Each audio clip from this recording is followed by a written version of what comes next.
So just to give you a snapshot, again, what we've been focusing on the last few months is getting ready for influenza, RSV, dealing with COVID, plus still operating the hospital as we can. So what we've shown over the last few months, and interesting enough, it's doing as we thought it was going to do and as predicted, is this solid line here on the left shows what the influenza rates have been across Canada. And historically is the dotted line, shows the historical trend for the periods of 2014 through to 2020. And as stated, we looked to Australia, which had an early influenza season and a very rapidly growing influenza season. And we learned from them to expect the same. Sure enough, it happened.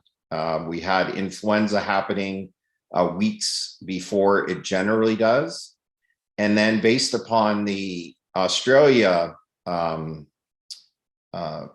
history, is their influenza season, the peak was from the start to the peak was about 7 weeks, and then it started to descend. Sure enough, as we talked about last month, if we can get to that 7th week, chances are it's going to start to descend. This goes up to December 10th, and you'll see it's going down. And as predicted, we thought around sometime in December, we would peak and we'd start dropping with influenza. The issue here is the impact of the actual holiday season happening as we start descending. Is it going to level more off and last a little longer before it totally drops?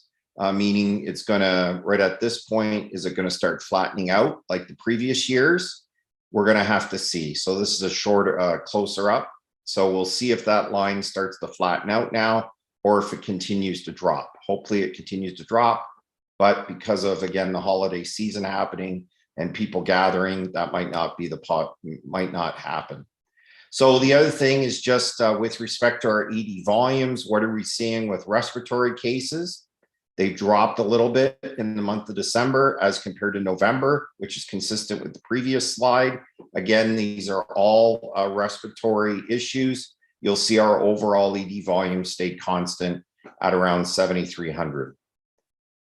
Then this is a little more difficult to see, but you'll see our influenza numbers. As the rest of Canada, we had our peak in November, and then it dropped off in the month of December. So it went from 116 cases that were in the hospital, inpatient cases, down to 79. The same RSV also stayed pretty much constant. The issue is COVID started to creep up a bit in December as predicted. So where are we at with respect to occupancy? These are yesterday's exact numbers, but we're at 92%. That's starting to creep up. It's getting closer to 100% as we talk. We still have the admit no beds, even though there's quote percentage capacity. We can't locate a particular patient in a particular area because of the issues they're dealing with. So as a result, they're waiting in the emergency department for a bed. Our pediatric volumes have gone up and down. The month of December up until Christmas was pretty good. We had capacity, and then after Christmas, it started to escalate again and get closer to full capacity. But we see the numbers in peds fluctuating rather dramatically. And ICU is where it's at. The ICU, again, we've had pretty good capacity throughout the last month or so in the ICU, give or take, and that's consistent for both campuses. From an alternative level of care position, as stated back in September, before Bill 7 came in, we had 33 ALC patients with a combined 913 days. They were averaging 27 per person. That number, consistent with last month, has gone down. Last month around 15, 18, it's around 19. So it's, a little more than half, but the days are a third of what they were before. So again, we've tried to stress Bill 7 has allowed far greater discussion with family members on opportunities, be it at home or be in the community. We came close to issuing a letter. We didn't technically have to. So as a result, officially, we have not issued the $400 letter yet to anybody. And I don't know how many across the province, but I don't think there's many, because if there was, we would have heard a lot about them through the media or otherwise, and we didn't. So that's not to say, again, that there will not be. But again, the concern regarding Bill 7 right out of the gate probably hasn't played out at that level. It's actually helped dramatically, as we had stated it would. Again, will there be $400 letters? Of course, there might be $400 letters, but they're not the way it was being played, as if they're going to happen every day and there's going to be multiple letters like that. That's not the case. And as a result, it has helped out and has helped flow for ourselves, because again, if we didn't have these, 15, 20 beds on a daily basis, would make a big difference. One of the issues we're still struggling with is COVID.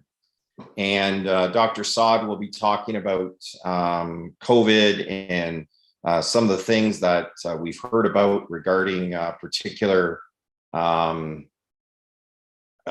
numbers. My computer's acting up a bit here. And you'll see from the presentation that our wastewater data has unfortunately started to increase.